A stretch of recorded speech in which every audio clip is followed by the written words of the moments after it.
Anong kagandahan ng Tanduay na rin? Kasama natin yun. Ha?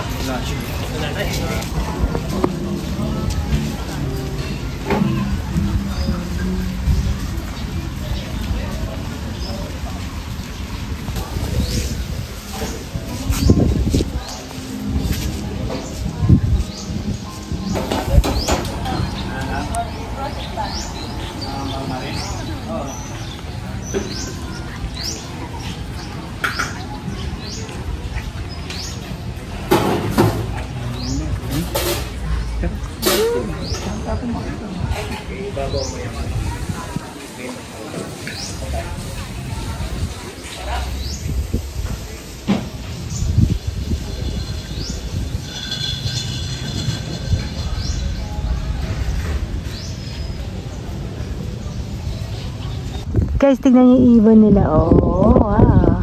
Naglalaro lang sila dun sa puno. Pakinggan nyo. Bigla nga maririnig nyo dito, walang ingay. Huni lang ng kalikasan. Patingin. Ang ganda. Oh, remembrance from Bohol to Manila. Mamaya nasa Manila ka na. Tcharan! Ang ganda oh. Kapag ka nasa Manila, bibilin mo pa to. Magkano kaya to? Ang ganda niya, guys. Ganda niyo.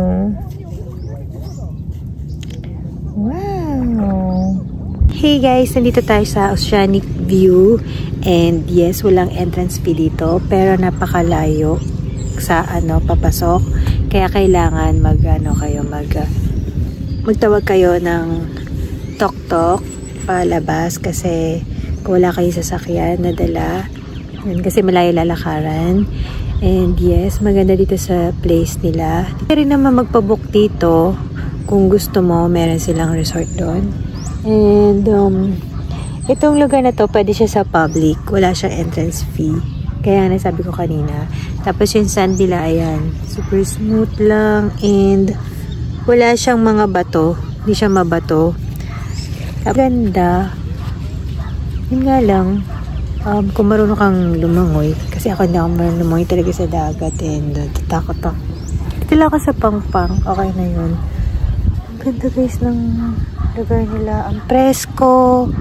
Araw konti pero ang hangin. Ayan o.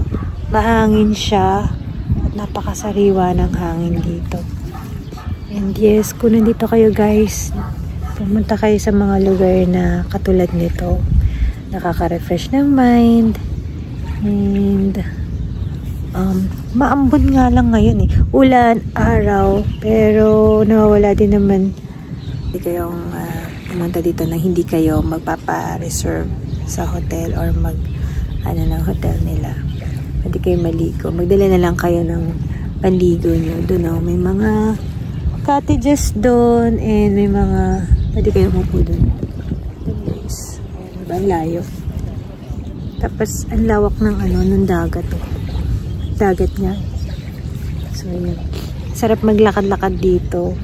Maambon lang pero tsaga-tsagayin natin kasi minsan lang naman to.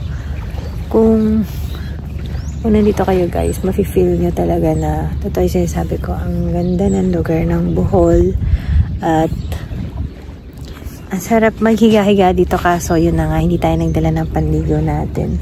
Dumayo lang naman kami dito guys and malayo, hindi na malayo, yung resort na tinuluyan namin is 10 minutes lang dito, sakay ka ng tok-tok tapos yun. Dala ka lang ng panligo mo, then pwede ka na maligo dito.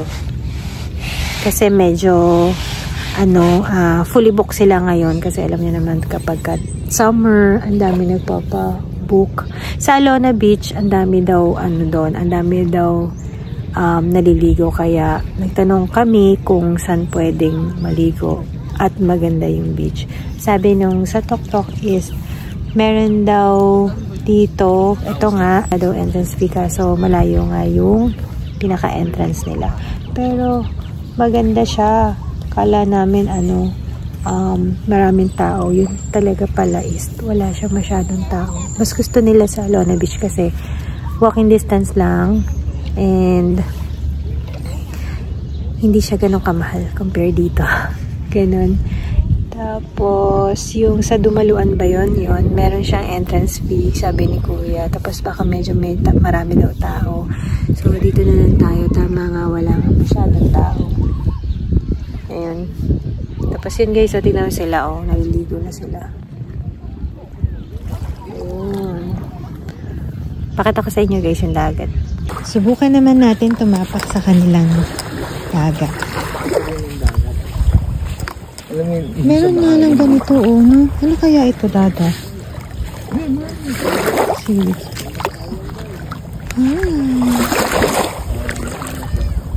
Yan.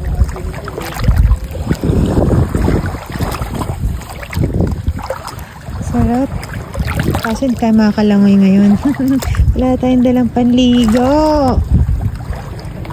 Wala tayong dalang panligo. Ang galing. Layo kasi ng ating resort eh. Pero ang ganda dito guys, wala masyadong tao. Tadaan!